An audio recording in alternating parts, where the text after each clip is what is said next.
Sir కొంతమంది students తెలుసో తెలియకో ఈ యాడ్స్ అవి చూసి ఇన్స్టిట్యూషన్స్లో జాయిన్ అయిపోతారు. సార్ ఇలా జాయిన్ అయినప్పుడు వాళ్ళు ఎదుర్కొనేటటువంటి సమస్యలు ఏంటో తెలియజేయండి. ఎందుకంటే సార్ వన్స్ ఒకసారి జాయిన్ అయిన తర్వాత పిల్లలు చాలా సమస్యలు ఎదుర్కొంటారు, మళ్ళీ వాళ్ళకి సొల్యూషన్ అనేది చాలా దొరకదు. మరి ఈ సందర్భంగా మీరు ఇచ్చే సొల్యూషన్ ఏంటి? సాధారణంగా ఇటువంటి ప్రాపర్ కరికులమ్స్ లేకుండా డిస్టెన్స్ ఎడ్యుకేషన్ నమ్మేసో లేకపోతే వేరే కాలేజ్లో డిగ్రీ చదివిస్తూ ప్యారలల్గా సెమిస్టర్ ఎగ్జామ్స్ రాయిస్తూ రెగ్యులర్ డిగ్రీ కోసం ఓన్లీ కోచింగ్ ఇస్తూ రెండు వేరు ఇన్స్టిట్యూషన్స్ చేసే దగ్గర ఈ సిలబస్ కోఆర్డినేషన్ లేకుండా ఉన్నప్పుడు స్టూడెంట్స్ ఎదురయ్యే ప్రాబ్లమ్స్ ఏంటంటే మెయిన్గా స్టార్టింగ్లో ఫస్ట్ సెమిస్టర్లో వాళ్ళ జీలు ఎంతూజియాజం, నేను సివిల్స్ చదువుతున్నాను, ఐఏఎస్ ప్రిపేర్ అవుతున్నాను, ఐపీఎస్ ప్రిపేర్ అవుతున్నాను అనే జీలు ఉంటుంది. కాబట్టి స్టార్టింగ్లో కొత్తలో ఏం తెలియదు. వీళ్ళందరికీ కొత్త subjects, geography, history, economics, politics ఇలాంటివన్నీ కొత్త సబ్జెక్ట్స్ చూస్తుంటారు. కాబట్టి స్టార్టింగ్లో బాగుంటుంది. కానీ ఒక సెమిస్టర్ ఎగ్జామ్ దగ్గర పడే కొద్ది, ఎందుకంటే ప్రతి సంవత్సరం మనకి 2 months హాలిడేస్ తీసినా 10 months ఆఫ్ టైం ఉంటుంది అకాడమిక్ ఇయర్కి. అంటే 2 సెమిస్టర్స్, ఎవ్రీ 5 నెలలకి ఒక సెమిస్టర్ అనుకుందాం. సో అందులోనూ ఫస్ట్ ఇయర్ అంటే మీకు తెలిసే ఉంటుంది, ఇంటర్మీడియట్ అయిన తర్వాత ఫస్ట్ ఇయర్ కొంచెం లేట్గా స్టార్ట్ అవుతాయి degree college counsellings, engineering counsellings అయ్యేసరికి ఆగస్టు, సెప్టెంబర్ ఇలా అవుతుంటాయి యూజువల్గా. సో ఆగస్టులో జాయిన్ అయినా సెప్టెంబర్, అక్టోబర్ 2 నెలలే టైం ఉంటుంది. నవంబర్లో సెమిస్టర్ ఎగ్జామ్ ఉంటుంది. మళ్ళీ డిసెంబర్, జనవరి, ఫిబ్రవరి, మళ్ళీ మార్చ్లో ఎగ్జామ్ ఉంటుంది. సో ప్రతి సెమిస్టర్కి వీళ్ళకి ఫస్ట్ ఇయర్లో ఫస్ట్ సెమిస్టర్కి ఒక 2-3 నెలలు, సెకండ్ సెమిస్టర్కి ఒక 2-3 నెలలే టైం దొరుకుతుంది. ఎందుకంటే అకాడమిక్ ఇయర్ చాలా చిన్నగా ఉంటుంది. ఫస్ట్లోనే స్టార్టింగ్ కొంచెం ఇన్ఫర్మేషన్, ఒక 4 రోజులు సివిల్స్లో ఉన్నాము అని అనుకునే లోపే వాళ్ళకి సెమిస్టర్ ఎగ్జామ్స్ దగ్గర అవుతాయి. సెమిస్టర్ ఎగ్జామ్ ప్రిపరేషన్ అనేది ఇంటెన్స్ అయిపోతుంది. సాధారణంగా కోచింగ్ సెంటర్స్ కొన్ని టైప్ ఆఫ్ కోచింగ్ సెంటర్స్ మేము పొద్దున్న డిగ్రీ చెప్తాం, మధ్యాహ్నం సివిల్స్ చెప్తాం అని చెప్తారు.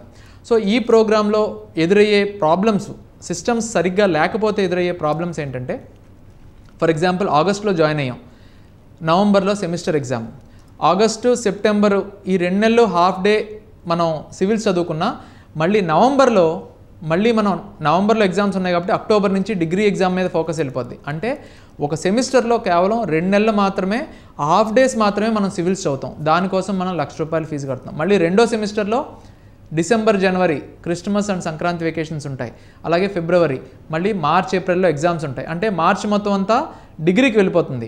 డిసెంబర్, జనవరి, ఫిబ్రవరిలో హాలిడేస్ తీసేసాను. రిమైనింగ్ టైంలో కేవలం హాఫ్ డే మాత్రమే నాకు సివిల్స్కి ఉపయోగపడుతుంది.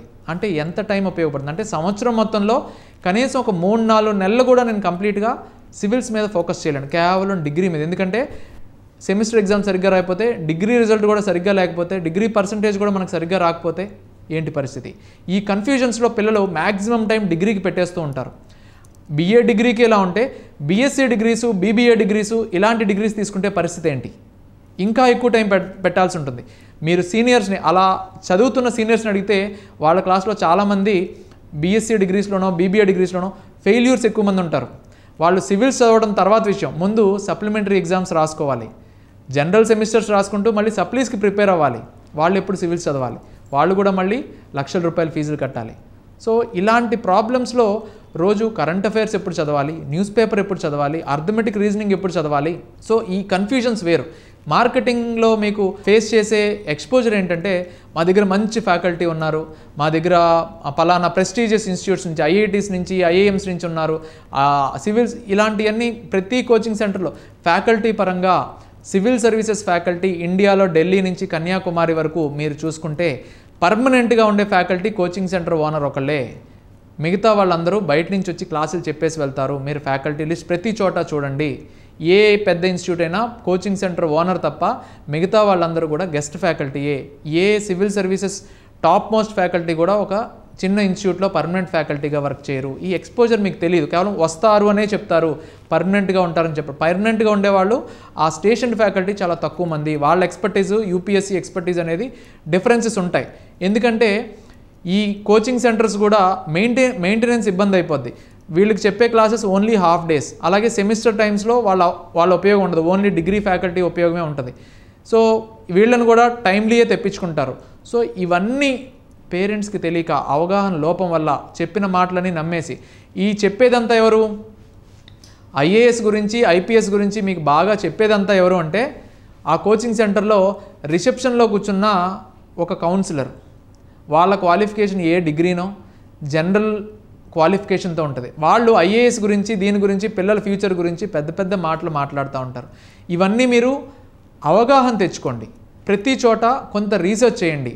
3 ఏళ్ళు కేవలం డిగ్రీ ప్రోగ్రామ్ కాదు. చాలామంది ఏమనుకుంటారంటే సర్లే జాయిన్ అయిపోయాం కదా, ఏదో చేసి 3 ఏళ్ళు గడిపేస్తే తర్వాత మళ్ళీ నేను ఢిల్లీకి పంపిస్తాను, ఢిల్లీలో మళ్ళీ సెపరేట్గా కోచింగ్ తీసుకుంటాను.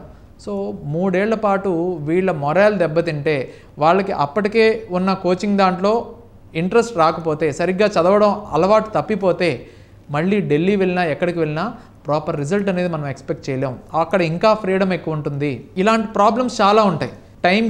టైంకి సిలబస్ అవ్వకపోతే, టైంకి సివిల్ సర్వీసెస్ ఎవరైతే డిగ్రీతో పాటు ఇస్తున్నారో వాళ్ళకి 3 ఏళ్లలో క్యాలెండర్ ఏంటి, మనం ఇచ్చే సిలబస్ డిజైన్ ఏంటి, ఫస్ట్ ఇయర్లో ఏమేం చెప్తాం, ఒకవేళ అవి అవ్వకపోతే సెకండ్ ఇయర్లో ఎలా కవర్ చేయాలి, ఫస్ట్ ఇయర్లో అయిన దానికి సెకండ్ ఇయర్లో అయిన దానికి రివిజన్ ప్రోగ్రామ్స్ ఎక్కడ మేనేజ్ చేస్తాం, ఫస్ట్ ఇయర్కి సెకండ్ ఇయర్కి థర్డ్ ఇయర్కి లింకేజెస్ ఎక్కడ ఉంటాయి, ఫస్ట్ ఇయర్లో మ్యాక్సిమం మనకి ఎన్ని అవర్స్ దొరుకుతుంది, అసలు మినిమం క్యాలెండర్ ఉందా, ఫస్ట్ ఇయర్లో సివిల్ సర్వీసెస్కి మనం ఎన్ని గంటలు మనం స్పేర్ చేస్తున్నాం, ఎన్ని గంటలు న్యూస్ పేపర్కి ఇస్తున్నాం, ఎన్ని గంటలు ఎగ్జామ్స్కి లేకపోతే రివిజన్కి ఇస్తున్నాం.